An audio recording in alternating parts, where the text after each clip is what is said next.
Hi hello నమస్తే welcome back to our channel. This is Madhu. Youth audience లో మంచి craze సంపాదించుకున్న హీరో లిస్ట్ తీస్తే అందులో సిద్ధు జొన్నలగడ్డ తప్పనిసరిగా ఉంటారు. ఇతను ఇండస్ట్రీలో ఎప్పటి నుంచి ఉన్నారు. కెరీర్ ప్రారంభంలో సైడ్ క్యారెక్టర్స్ రోల్స్ చాలానే చేశారు. గుంటూరు టాకీస్ చిత్రంతో మొట్టమొదటిసారి హీరోగా మారారు.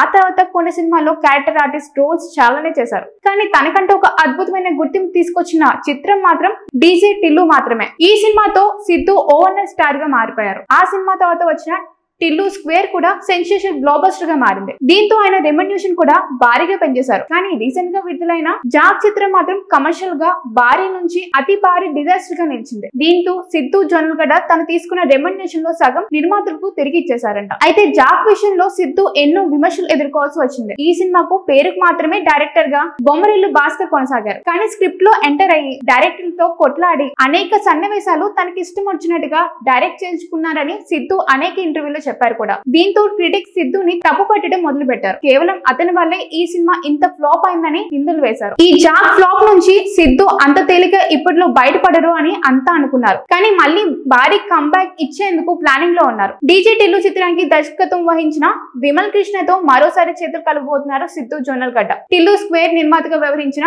నాగవంశీ ఈ చిత్రాన్ని కూడా నిర్మాతగా వ్యవహరించనున్నారు. అయితే డీజే టిల్లు షూటింగ్ సమయంలో అత్యధిక శాతం దర్శకత్వం, పర్యవేక్షణ, స్క్రిప్ట్, డైలాగ్స్ ఇలా అన్ని కూడా సిద్ధు జొన్నలగడ్డనే చూసుకున్నారంట. అంతేకాదు ఈ సినిమా షూటింగ్ సమయంలో విమల్ కృష్ణకి సిద్ధుకి మధ్య క్రియేటివ్ డిఫరెన్స్ చాలానే వచ్చాయంట. అందుకే టిల్లు స్క్వేర్ కి అతను తప్పించి కళ్యాణ్ కృష్ణని తీసుకున్నారని ఇండస్ట్రీలో ఒక టాక్ కూడా ఉంది. మరి ఇప్పుడు అదే డైరెక్టర్ తో పని చేయబోతున్నారు. ఈసారైనా క్రియేటివ్ డిఫరెన్స్ తెచ్చుకోకుండా ఉంటారా, అతనితో పని చేస్తారా చూడాలి. మరి జాక్ నుంచి పాఠాలు నేర్చుకుంటారా లేదంటే ఎప్పటిలాగే కొనసాగుతారా అనేది చూడాల్సిందే. ఇటువంటి మరెన్నో వీడియోస్ కోసం మా ఛానల్ ని సబ్స్క్రైబ్ చేసుకోండి.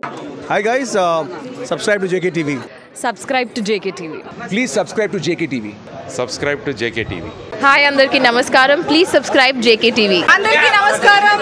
Please like, share and subscribe JKTV.